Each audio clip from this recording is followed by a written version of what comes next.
আমাদের শরীর প্রকৃতির সর্বশ্রেষ্ঠ রচনা। যে অঙ্গ প্রত্যঙ্গ আমরা লাভ করেছি প্রত্যেকটির মধ্যে একটি নিজস্ব বার্তা রয়েছে। একটু ভেবে দেখুন, দুটি চোখ দিয়েছে দেখার জন্য, দুটি কান দিয়েছে শোনার জন্য, নাসিকাও আছে দুটি, দুটি হাত দিয়েছে দ্বিগুণ পরিশ্রম করার জন্য। কিন্তু জীব শুধুমাত্র একটি, তার উপরেও তীক্ষ্ণ বলিষ্ঠ দাঁত দিয়েছে তার রক্ষার জন্য। কখনো ভেবে দেখেছেন কেন?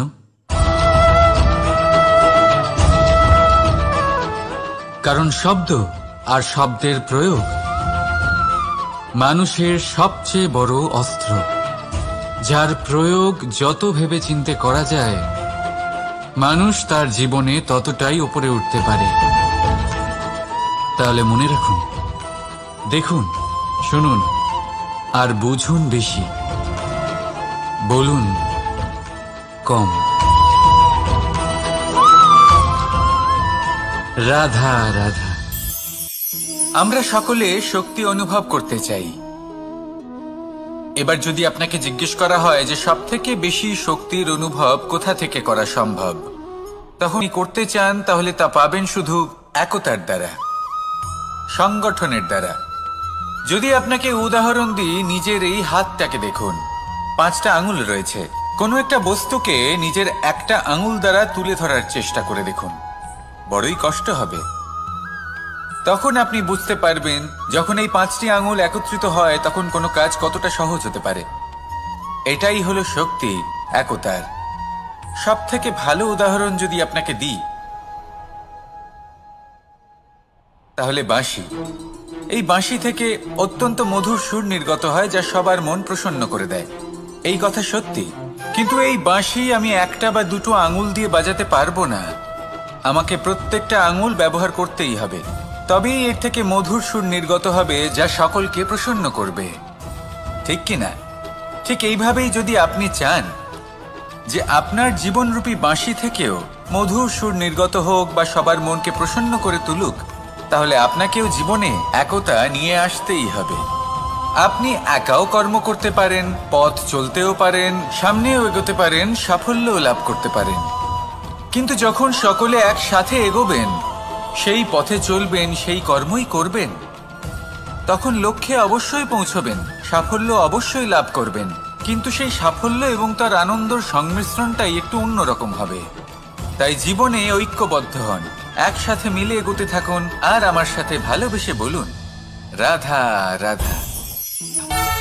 মানুষ ভাবেন যে ধন অর্জন করা হলো অত্যন্ত গুরুত্বপূর্ণ। তিনি আজীবন ধন অর্জন করতে থাকেন, ধন অর্জন করার চেষ্টা করতে থাকেন। সে যাই হয়ে যাক না কেন, পরিশ্রম করতে থাকেন। স্বাস্থ্যের দিকে নজর দেন না, না উচিত সময় খাবার খান, না উচিত সময় ঘুমোতে যান, না পর্যাপ্ত সময় পর্যন্ত ঘুমন, কিছুই না। ধন অর্জন করতেই থাকেন, করতেই থাকেন। আর কিছু সময় পরে যখন তিনি অসংখ্য ধন লাভ করে ফেলেন, তখন তার সাথে ওনার শরীরে অনেক রোগ বাসা বাঁধে। এইসব রোগের উপচার করতে করতে সেই সমস্ত ধন যা উনি অর্জন করেছেন তা তিনি ব্যয় করে ফেলেন। শেষ পর্যন্ত কি হয়? আমরা যেভাবে এসেছি ঠিক সেইভাবেই ফিরে যাই, ধন এখানেই থেকে যায়। দেখুন, একটা অত্যন্ত গুরুত্বপূর্ণ কথা রয়েছে যে আপনার বোঝা উচিত। এই যে ধন, তার ব্যবহার করুন জীবনকে আরো ভালো করে তোলার জন্য। ধনের সদ্ব্যবহার করা উচিত, এমন যেন না হয় এই ধন আপনাকে ভোগ করে ফেলে। এই জীবনকে নিশ্চিত রূপে আরো শ্রেষ্ঠ করে তুলুন। কিন্তু এই ধন অর্জন করার এই প্রক্রিয়াতে নিজের সারা জীবনকে নষ্ট করে ফেলবেন না। এই জীবন উপভোগ করতে শিখুন, আর আমার সাথে ভালোবেসে বলুন রাধা রাধা। কথায় আছে, অন্ধকারে প্রদীপ প্রজ্বলিত করলে চতুর্দিক আলোকিত হয়। কিন্তু যদি এই প্রদীপ আমি সূর্যের আলোর প্রত্যেক দিন করতে হবে, আর একটা অমূল্য শিক্ষা পেতে হবে। মনে করুন যে আপনি মহাপুরুষের সামনে বসে আছেন, কোনো মহাজ্ঞানীর সামনে। তাহলে সেই ব্যক্তির সামনে নিজের জ্ঞানের প্রদীপ প্রজ্বলিত করবেন না, নীরব থাকুন আর সেই ব্যক্তির সূর্যের প্রকাশের মতো জ্ঞান প্রাপ্ত করুন। যতটা পারবেন জ্ঞান লাভ করুন। যদি এমন কোনো সময় এমন কোনো স্থানে আপনি আছেন যেখানে চতুর্দিক অন্ধকার, কারোর কাছেই জ্ঞান নেই, সেখানে নিজের জ্ঞানের প্রদীপ প্রজ্বলিত করুন। এমন করলে দুদিক থেকেই আপনার লাভ হবে, আপনার জ্ঞান প্রাপ্তিও হবে আর জ্ঞানের সঠিক প্রয়োগও করতে পারবেন। আর এই মন প্রসন্ন হয়ে বলবে রাধা রাধা। মানুষের মধ্যে একটা বিচিত্র প্রবৃত্তি থাকে, অন্য সকলের বিষয়ে, তাদের জীবনের বিষয়ে, তাদের ব্যক্তিত্বের বিষয়ে, তাদের ভবিষ্যতের বিষয়ে অনুমান করা। এটা হলো অনুচিত। কারোর অতীতকালকে দেখে লোকে ভবিষ্যৎ বলে দিতে পারেন, বর্তমানকে দেখে ভবিষ্যতের বিষয়ে অনুমান করে ফেলেন। উদাহরণ দিতে হলে বলবো, কোনো দাসকে দেখুন, ওকে দেখে লোকে বলে যে ওর ভবিষ্যৎ সেটাই হতে পারে, অনুমান করে ফেলেন। আর এই রাজাকে দেখুন, উনি তো কত সুখী হবেন, উনি তো জগতের সব থেকে অধিক সুখী মানুষ, কত সুখ সুবিধা আছে ওনার কাছে, ধারণা করে ফেলেন। তবে সত্য তো এটাই যে কারোর ব্যক্তিত্বের বিষয়ে, তাদের ভবিষ্যতের বিষয়ে আপনি পূর্ণ সত্য কখনোই বলতে পারবেন না, শুধু অনুমান করতে পারবেন। আর এই অনুমান করে সত্যি কোনো লাভ হয় না, কারণ এই কাল সেটা হলো অত্যন্ত শক্তিশালী। কালো থেকে কালোতর কয়লাকেও হীরেতে পরিণত করতে পারে, অনেক বড় বড় রাজাকেও বিদূষক বানিয়ে ফেলতে পারে এক মুহূর্তেই। তাহলে আপনি অনুমান করে কি লাভ? কি পেলেন অনুমান করে? সেই জন্য কারোর বিষয়ে কোনো অনুমান করবেন না, তার ভবিষ্যতের বিষয়ে অনুমান করতে যাবেন না, কারোর বিষয়ে কোনো ধারণা করে নেবেন না। কিছু করতে হলে ভালোবাসুন, সবার মধ্যে ভালোবাসা ছড়ান, সবার মধ্যে ধন্যাত্মক ভাব ছড়ান। এই মন প্রসন্ন হয়ে বলবে রাধা রাধা। কেউ বলে জীবন খুব ক্ষণস্থায়ী, কেউ বলে জীবন হলো একটা সুন্দর স্বপ্নের মতো, আবার কেউ বলবে জীবন হলো এক কঠোর সত্য। কিন্তু জীবন আসলে কি? জীবন হলো আপনারই প্রতিবিম্ব, একটা দর্পণ।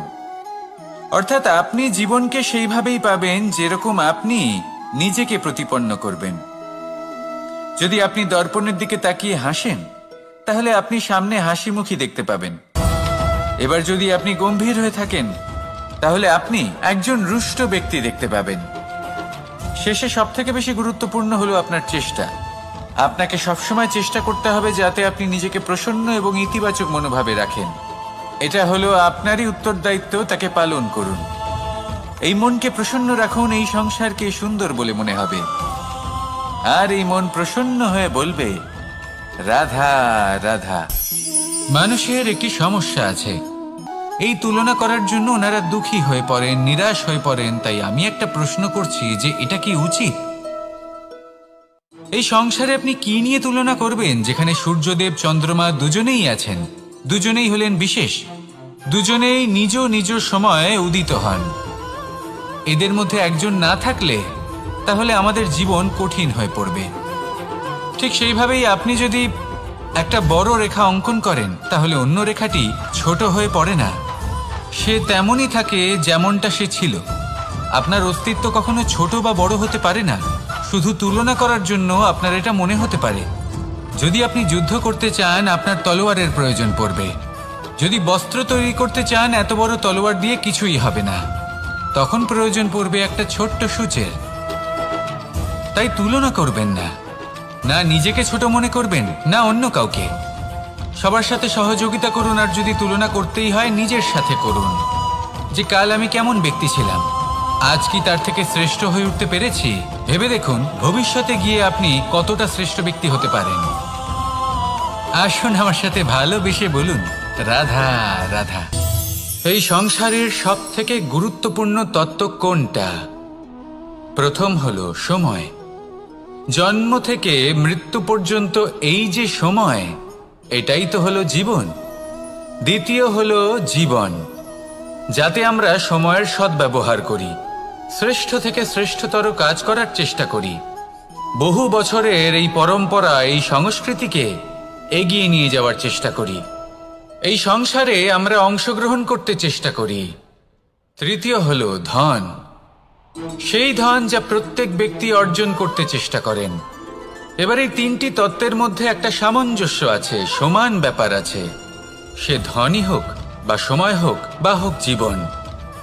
আর সেই সমান ব্যাপার হলো যে যদি আপনি এটা গণনা করতে থাকেন তাহলে তা কমতে থাকে, যদি আপনি এটা ব্যবহার করেন তাহলে তা বাড়তে থাকে। একে সংগঠিত করে রাখতে চেষ্টা করলে এ হাত থেকে ফসকে যায়, কিন্তু যদি আপনি একে সামলে রাখতে শিখে যান তাহলে এমন কাজ করবেন যাতে সংসারের সাথে সাথে পরবর্তী প্রজন্ম লাভবান হবে। যদি কিছু শিখতে চান তাহলে সামলাতে শিখুন, গণনা করা বা সংগঠিত করা নয়। আসুন আর আমার সাথে ভালোবেসে বলুন, রাধা রাধা। এই সংসারে সাফল্য লাভ করার জন্য জ্ঞানের প্রয়োজন হয়, পরিশ্রমের প্রয়োজন হয়, দৃঢ় নিষ্ঠার প্রয়োজন হয়, নিরন্তর চেষ্টা করা প্রয়োজনীয়। কিন্তু আরো কিছু আছে যা অত্যন্ত প্রয়োজনীয় এবং গুরুত্বপূর্ণ। তা হলো ভালো বন্ধু। তাদের থাকা অত্যন্ত প্রয়োজনীয়। যদি ভালো বন্ধু থাকে তাহলে সময় এলে তারা ঢাল হয়ে আপনাকে সুরক্ষা করবেন। সময় এলে অস্ত্রের মতো শত্রুকে সংহারও করবেন। যদি তিনি জ্ঞানী হন, তাদের মধ্যে সদ্গুণ থাকে, তাহলে এই সব গুণ আপনার মধ্যেও প্রবেশ করবে। তাহলে সাফল্যের জন্য ভালো বন্ধু পাওয়া অত্যন্ত প্রয়োজনীয়। কিন্তু শুধু বন্ধু কেন, ভালো শত্রুও থাকা প্রয়োজনীয়। এবার আপনি ভাববেন, এ আমি কি বললাম? যদি আপনার জীবনেও ভালো অর্থাৎ শক্তিশালী শত্রু থাকে তাহলে আপনিও শক্তিশালী হতে থাকবেন। এই শত্রু আপনাকে প্রেরিত করবে আরো বেশি শক্তিশালী হয়ে ওঠার। কখনো কোনো হরিণকে দেখুন, তীব্র গতিতে দৌড়তে থাকে। কেন তীব্র গতিতে দৌড়য়? এই কারণে নয় যে কোথাও তার জন্য মধুর ঘাস অপেক্ষা করে রয়েছে, না। সে এই কারণে তীব্র গতিতে দৌড়য় কারণ সেটা না করলে তার পেছনে একটি সিংহ আছে যে ওকে নিজের ভোজন করে ফেলবে। তাই জীবনে বিপদ, সংকট, এই সব কিছুও হলো অত্যন্ত গুরুত্বপূর্ণ। তার সম্মুখীন হতে শিখুন আর আমার সাথে ভালোবেসে বলুন, রাধা রাধা। পুরুষার্থ। শাস্ত্রে 4 ধরনের পুরুষার্থের কথা বলা হয়েছে। প্রথম হলো ধর্ম। আপনি কি জানেন এই ধর্ম আসলে কি? আপনার কি মনে হয় ধর্ম আসলে কি? কোনো বিশেষ ঈশ্বরকে মানাই কি ধর্ম বলা হয়? নাকি কোনো বিশেষ রীতি পালন করাই হলো ধর্ম? নাকি কোনো বিশেষ সাহিত্যকে সর্বশ্রেষ্ঠ মনে করাই হলো ধর্ম? না, ধর্ম হলো সেটা যাকে ধারণ করা যেতে পারে। আর ধারণ শুধু সেটাই করা যায় যা পবিত্র। পবিত্র শুধু তাকেই বলা হয় যা নিঃস্বার্থ, যার মধ্যে শাসন করার কোনো ইচ্ছে নেই, যা সরলভাবেই প্রবাহমান, জল এবং বায়ুর মতো। যখন কোনো ব্যক্তি ধর্মকে ধারণ করেন এবং সেই ধর্ম সেই ব্যক্তিকে রক্ষা করে, তখন তাকে ধর্ম বলা হয়। ধর্ম যা রক্ষা করে অহংকার থেকে, খারাপ চিন্তার হাত থেকে। সেই জন্য পুরুষার্থ গড়ে তোলার আগে, ধর্ম পালন করার আগে ধর্মের প্রকৃত অর্থ কি সেটা বুঝে নিন। এটা জেনে রাখুন যে সমস্ত ধর্মের আধার, সমস্ত ধর্মের ভিত শুধুমাত্র ভালোবাসা। আসুন আর এই ভালোবাসার সাথেই বলুন, রাধা রাধা। কখনো কোনো বাগানের কোনো বৃলে এই বৃক্ষগুলি শুকিয়ে যায়। প্রয়োজনের থেকে কম রোদ পেলেও এই বৃক্ষ কিন্তু শুকিয়ে যায়। প্রয়োজনের থেকে কম জল যদি পায়, এই বৃক্ষ শুকিয়ে যেতে পারে। প্রয়োজনের থেকে অতিরিক্ত জল যদি পায়, তখনও এই বৃক্ষের শিকড়গুলি নষ্ট হয়ে যেতে পারে। এবার এটাই কিন্তু আমাদের সংসারের সাথেও হয়। আমাদের সংসারের সকল প্রতিভাশালী ব্যক্তি, যেমন লেখক, বিচারক, প্রবক্তা, যোদ্ধা, এদের সবার ক্ষেত্রে এই কথাটাই প্রযোজ্য। যদি বেশি প্রশংসা করা হয় তাহলেও এরা হারিয়ে যাবেন। প্রয়োজনের থেকে বেশি যদি নিন্দা করা হয় তখনও তারা নত হয়ে পড়বেন। তাহলে আজ আমি এদের একটা ছোট্ট কাহিনী শোনাবো, নিজেদেরও। এটা কোনো মনে রাখবেন একটা দুজন বোন জাঁতাকলে গম পেশাই জেনে রাখুন কখন কোন নিন্দায় আপনি লজ্জিত হবেন না ছিলেন। তিনি সময় সময় সেখান থেকে ছোট ছোট দানা তুলে নিজের মধ্যে বিষয়টা উপভোগ করছিলেন।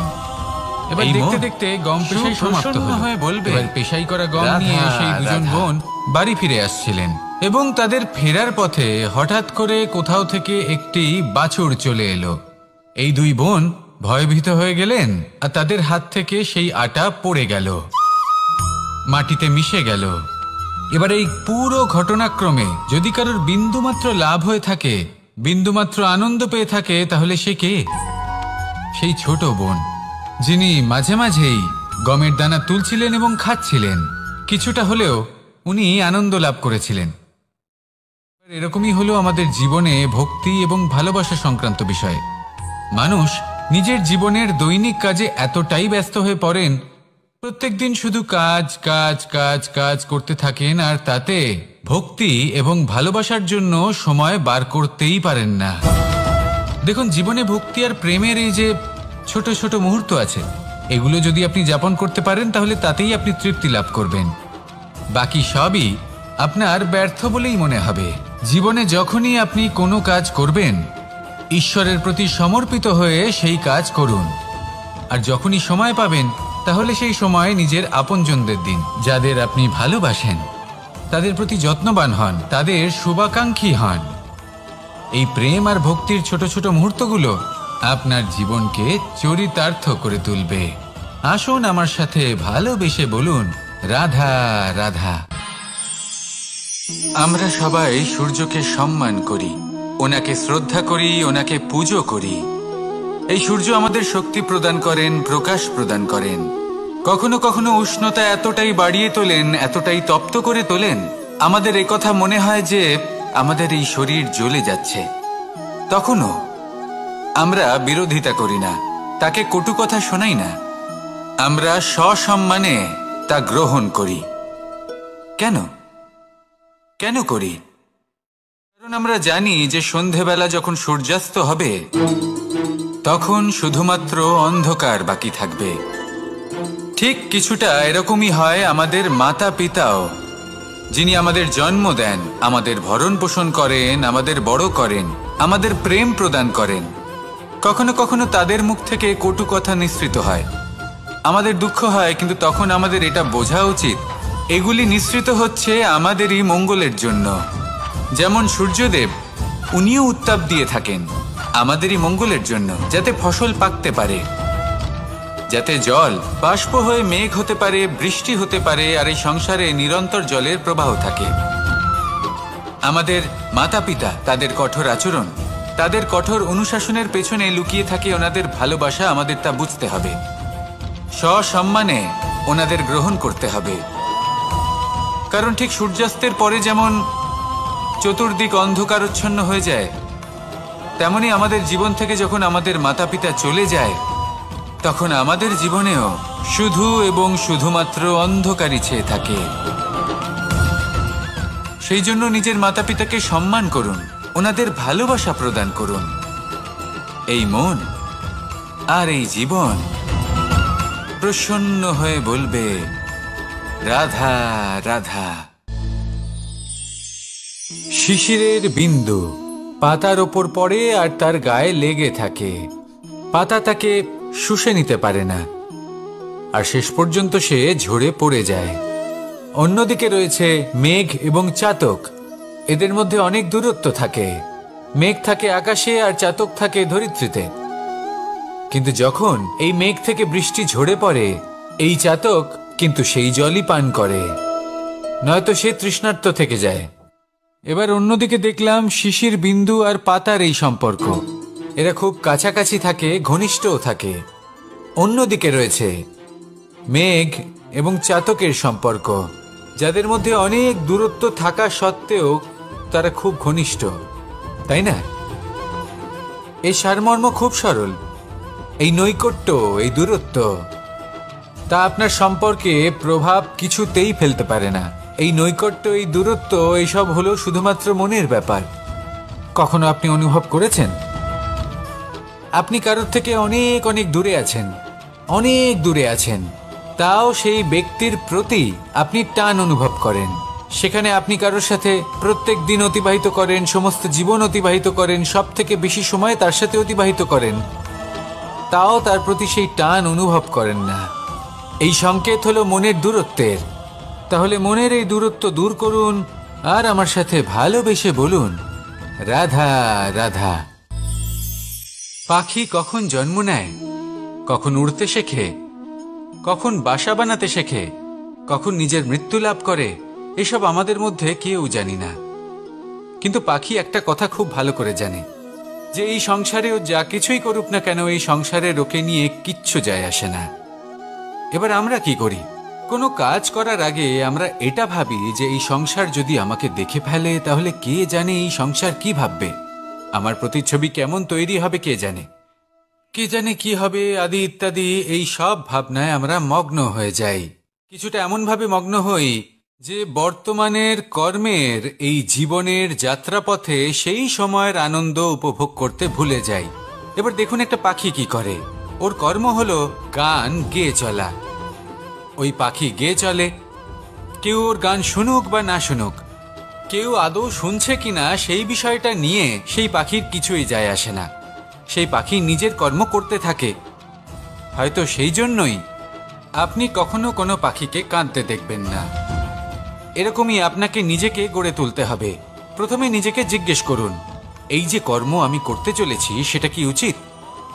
যদি আপনার মনে হয় সেটা উচিত, তাহলে সেটা প্রমাণ করুন। এটা ভাববেন না যে এই সংসার কি ভাববে।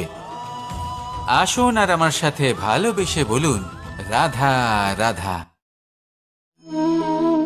এই পুকুর দেখছেন আপনি? বাচ্চা, বৃদ্ধ, যুবক, যাকেই আমি জিজ্ঞেস করব এটা কি, সবার উত্তর সেই একই হবে। উত্তর তখনই বদলাবে যখন প্রশ্ন এটা হবে যে আপনি এই পুকুরে কি করতে চান। কেউ বলবে আমি এমনি এর পাড়ে বসে এই জল স্পর্শ করে ঠান্ডা হাওয়ার আনন্দ অনুভব করতে চাই। কেউ বলবে আমি এই পুকুরে সাঁতার কাটতে চাই। কেউ বলবে কাগজের নৌকা বানিয়ে আমি এতে ভাসিয়ে দিতে চাই। কেউ বলবে আমি মাছ ধরে নিজের জীবন যাপন করতে চাই, ইত্যাদি ইত্যাদি। আপনাকে একটা কথা বলে রাখি, আমাদের জীবনও এই পুকুরেরই মতন, একই রকম। কিন্তু আমরা এই জীবন নিয়ে কি করব সেই সিদ্ধান্ত আমাদের। এই পুকুরে আপনি মুক্তও পাবেন, আবার পাঁকও পাবেন। যদি আপনি মুক্ত পেতে চান তাহলে এই পুকুরের গভীরে আপনাকে যেতে হবে। ততটাই চেষ্টা করতে হবে যতটা করলে আপনি সেই মুক্ত অর্জন করতে পারবেন। না হলে শুধু পাঁকে হাত পড়বে। তাই যা আমি সর্বদা বলে থাকি, সিদ্ধান্ত আপনার। রাধা রাধা। এই সংসারের সব থেকে বড় সুখ কি? কেউ বলবেন নিজের লক্ষ্য প্রাপ্ত করা, কেউ বলবেন ধন উপার্জন করা, কেউ বলবেন নিদ্রাই সব থেকে বড় সুখ, কেউ বলবেন রাজ্য লাভ করা, আবার কেউ বলবেন মাতার হাত থেকে খাবার খাওয়া, আদি ইত্যাদি। কিন্তু যদি সত্যি কথা বলি, এই সংসারের সব থেকে বড় সুখ হল সেবা করা। কখনো কাউকে সেবা করে দেখুন। এই সেবা দ্বারা অন্য কোনো মানুষের আশীর্বাদ লাভ করাতেই সুখ রয়েছে। আপনার সেবা ভাব দ্বারা যখন কোনো মানুষ নিজের অন্তরাত্মা থেকে আপনাকে আশীর্বাদ করে, তার থেকে বড় সুখ আর কিছুই নেই। কারণ প্রত্যেক মানুষের মধ্যে ঈশ্বর বাস করেন। নরের সেবাই হলো নারায়ণের সেবা। নিষ্কাম সেবা করাই হলো সব থেকে বড় সুখ। তাই নিজের অন্তরে সেবার এই ভাব জাগ্রত করুন। যে সুখের কথা আমি বলছি সেই সুখ অনুভব করেই দেখুন। এই মন সুপ্রসন্ন হয়ে বলবে, রাধা। আমাদের শরীর প্রকৃতির সর্বশ্রেষ্ঠ রচনা। যে অঙ্গ প্রত্যঙ্গ আমরা লাভ করেছি, প্রত্যেকটির মধ্যে একটি নিজস্ব বার্তা রয়েছে। একটু ভেবে দেখুন, দুটি চোখ দিয়েছে দেখার জন্য, দুটি কান দিয়েছে শোনার জন্য, নাসিকাও আছে দুটি, দুটি হাত দিয়েছে দ্বিগুণ পরিশ্রম করার জন্য, কিন্তু জিভ শুধুমাত্র একটি। তার উপরেও তীক্ষ্ণ বলিষ্ঠ দাঁত দিয়েছে তার রক্ষার জন্য। কখনো ভেবে দেখেছেন কেন?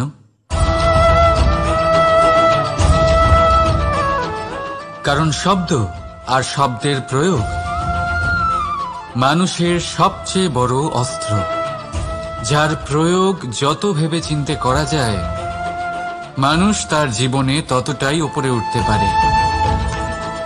তাহলে মনে রাখুন, দেখুন, শুনুন আর বুঝুন বেশি, বলুন কম। রাধা রাধা।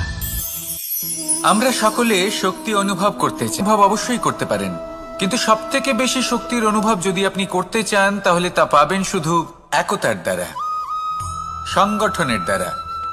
যদি আপনাকে উদাহরণ দিই, নিজের এই হাতটাকে দেখুন, 5টা আঙুল রয়েছে। কোনো একটা বস্তুকে নিজের একটা আঙুল দ্বারা তুলে ধরার চেষ্টা করে দেখুন, বড়ই কষ্ট হবে। তখন আপনি বুঝতে পারবেন যখন এই 5টি আঙুল একত্রিত হয় তখন কোনো কাজ কতটা সহজ হতে পারে। এটাই হলো শক্তি, একতার। সব থেকে ভালো উদাহরণ যদি আপনাকে দিই তাহলে বাঁশি। এই বাঁশি থেকে অত্যন্ত মধুর সুর নির্গত হয় যা সবার মন প্রসন্ন করে দেয়। এই কথা সত্যি, কিন্তু এই বাঁশি আমি একটা বা দুটো আঙুল দিয়ে বাজাতে পারবো না। আমাকে প্রত্যেকটা আঙুল ব্যবহার করতেই হবে, তবেই এর থেকে মধুর সুর নির্গত হবে যা সকলকে প্রসন্ন করবে, ঠিক কিনা? ঠিক এইভাবেই যদি আপনি চান যে আপনার জীবনরূপী বাঁশি থেকেও মধুর সুর নির্গত হোক বা সবার মনকে প্রসন্ন করে তুলুক, তাহলে আপনাকেও জীবনে একতা নিয়ে আসতেই হবে। আপনি একাও কর্ম করতে পারেন, পথ চলতেও পারেন, সামনেও এগোতে পারেন, সাফল্যও লাভ করতে পারেন। কিন্তু যখন সকলে একসাথে এগোবেন, সেই পথে চলবেন, সেই কর্মই করবেন, তখন লক্ষ্যে অবশ্যই পৌঁছবেন, সাফল্য অবশ্যই লাভ করবেন। কিন্তু সেই সাফল্য এবং তার আনন্দর সংমিশ্রণটাই একটু অন্যরকম হবে। তাই জীবনে ঐক্যবদ্ধ হন, একসাথে মিলে এগোতে থাকুন, আর আমার সাথে ভালোবেসে বলুন রাধা রাধা। মানুষ ভাবেন যে ধন অর্জন করা হলো অত্যন্ত গুরুত্বপূর্ণ। তিনি আজীবন ধন সময় পর্যন্ত ঘুমন, কিছুই না। ধন অর্জন করতেই থাকেন, আর কিছু সময় পরে যখন তিনি অসংখ্য ধন লাভ করে ফেলেন তখন তার সাথে ওনার শরীরে অনেক রোগ বাসা বাঁধে। এইসব রোগের উপচার করতে করতে সেই সমস্ত ধন যা উনি অর্জন করেছেন তা তিনি ব্যয় করে ফেলেন। শেষ পর্যন্ত কি হয়? আমরা যেভাবে এসেছি ঠিক সেইভাবেই ফিরে যাই, ধন এখানেই থেকে যায়। দেখুন, একটা অত্যন্ত গুরুত্বপূর্ণ কথা রয়েছে যে আপনার বোঝা উচিত। এই যে ধন, তার ব্যবহার করুন জীবনকে আরো ভালো করে তোলার জন্য। ধনের সদ্ব্যবহার করা উচিত, এমন যেন না হয় এই ধন আপনাকে ভোগ করে ফেলে। এই জীবনকে নিশ্চিত রূপে আরো শ্রেষ্ঠ করে তুলুন।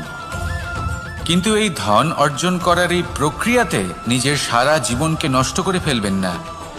এই জীবন উপভোগ করতে শিখুন, আর আমার সাথে ভালোবেসে বলুন রাধা রাধা।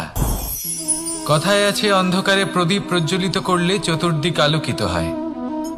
কিন্তু যদি এই প্রদীপ আমি সূর্যের আলোর প্রত্যেক দিন করতে হবে, আর একটা অমূল্য শিক্ষা পেতে হবে। মনে করুন যে আপনি মহাপুরুষের সামনে বসে আছেন, কোনো মহাজ্ঞানীর সামনে। তাহলে সেই ব্যক্তির সামনে নিজের জ্ঞানের প্রদীপ প্রজ্বলিত করবেন না, নীরব থাকুন, আর সেই ব্যক্তির সূর্যের প্রকাশের মতো জ্ঞান প্রাপ্ত করুন। যতটা পারবেন জ্ঞান লাভ করুন। যদি এমন কোনো সময়, এমন কোনো স্থানে আপনি আছেন যেখানে চতুর্দিক অন্ধকার, কারোর কাছেই জ্ঞান নেই, সেখানে নিজের জ্ঞানের প্রদীপ প্রজ্বলিত করুন। এমন করলে দুদিক থেকেই আপনার লাভ হবে। আপনার জ্ঞান প্রাপ্তিও হবে, আর জ্ঞানের সঠিক প্রয়োগও করতে পারবেন। আর এই মন প্রসন্ন হয়ে বলবে রাধা রাধা। মানুষের মধ্যে একটা বিচিত্র প্রবৃত্তি থাকে, অন্য সকলের বিষয়ে, তাদের জীবনের বিষয়ে, তাদের ব্যক্তিত্বের বিষয়ে, তাদের ভবিষ্যতের বিষয়ে অনুমান করা। এটা হলো অনুচিত। কারোর অতীতকালকে দেখে লোকে ভবিষ্যৎ বলে দিতে পারেন, বর্তমানকে দেখে ভবিষ্যতের বিষয়ে অনুমান করে ফেলেন। উদাহরণ দিতে হলে বলবো, কোনো দাসকে দেখুন, ওকে দেখে লোকে বলে যে ওর ভবিষ্যৎ সেটাই হতে পারে, অনুমান করে ফেলেন। আর এই রাজাকে দেখুন, উনি তো কত সুখী হবেন, উনি তো জগতের সব থেকে অধিক সুখী মানুষ, কত সুখ সুবিধা আছে ওনার কাছে, ধারণা করে ফেলেন। তবে সত্য তো এটাই যে কারোর ব্যক্তিত্বের বিষয়ে, তাদের ভবিষ্যতের বিষয়ে আপনি পূর্ণ সত্য কখনোই বলতে পারবেন না, শুধু অনুমান করতে পারবেন। আর এই অনুমান করে সত্যি কোনো লাভ হয় না, কারণ এই কাল সেটা হলো অত্যন্ত শক্তিশালী। কালো থেকে কালোতর কয়লাকেও হিরেতে পরিণত করতে পারে, অনেক বড় বড় রাজাকেও বিদূষক বানিয়ে ফেলতে পারে এক মুহূর্তেই। তাহলে আপনি অনুমান করে কি লাভ? কি পেলেন অনুমান করে? সেই জন্য কারোর বিষয়ে কোনো অনুমান করবেন না, তার ভবিষ্যতের বিষয়ে অনুমান করতে যাবেন না, কারোর বিষয়ে কোনো ধারণা করে নেবেন না। কিছু করতে হলে ভালোবাসুন, সবার মধ্যে ভালোবাসা ছড়ান, সবার মধ্যে ধন্যাত্মক ভাব ছড়ান। এই মন প্রসন্ন হয়ে বলবে রাধা রাধা। কেউ বলে জীবন খুব ক্ষণস্থায়ী, কেউ বলে জীবন হলো একটা সুন্দর স্বপ্নের মতো, আবার কেউ বলবে জীবন হলো এক কঠোর সত্য। কিন্তু জীবন আসলে কি? জীবন হলো আপনারই প্রতিবিম্ব, একটা দর্পণ। অর্থাৎ আপনি জীবনকে সেইভাবেই পাবেন যেরকম আপনি নিজেকে প্রতিপন্ন করবেন। যদি আপনি দর্পণের দিকে তাকিয়ে হাসেন, তাহলে আপনি সামনে হাসি মুখী দেখতে পাবেন। এবার যদি আপনি গম্ভীর হয়ে থাকেন, তাহলে আপনি একজন রুষ্ট ব্যক্তি দেখতে পাবেন। শেষে সবথেকে বেশি গুরুত্বপূর্ণ হলো আপনার চেষ্টা। আপনাকে সবসময় চেষ্টা করতে হবে যাতে আপনি নিজেকে প্রসন্ন এবং ইতিবাচক মনোভাবে রাখেন। এটা হলো আপনারই উত্তরদায়িত্ব, তাকে পালন করুন। এই মনকে প্রসন্ন রাখুন, এই সংসারকে সুন্দর বলে মনে হবে। আর এই মন প্রসন্ন হয়ে বলবে রাধা রাধা। মানুষের একটি সমস্যা, কি উচিত? এই সংসারে আপনি কি নিয়ে তুলনা করবেন, যেখানে সূর্যদেব চন্দ্রমা দুজনেই আছেন, দুজনেই হলেন বিশেষ, দুজনেই নিজ নিজ সময়ে উদিত হন। এদের মধ্যে একজন না থাকলে তাহলে আমাদের জীবন কঠিন হয়ে পড়বে। ঠিক সেইভাবেই আপনি যদি একটা বড় রেখা অঙ্কন করেন, তাহলে অন্য রেখাটি ছোট হয়ে পড়ে না, সে তেমনই থাকে যেমনটা সে ছিল। আপনার অস্তিত্ব কখনো ছোট বা বড় হতে পারে না। শুধু তুলনা করার জন্য আপনার এটা মনে হতে পারে।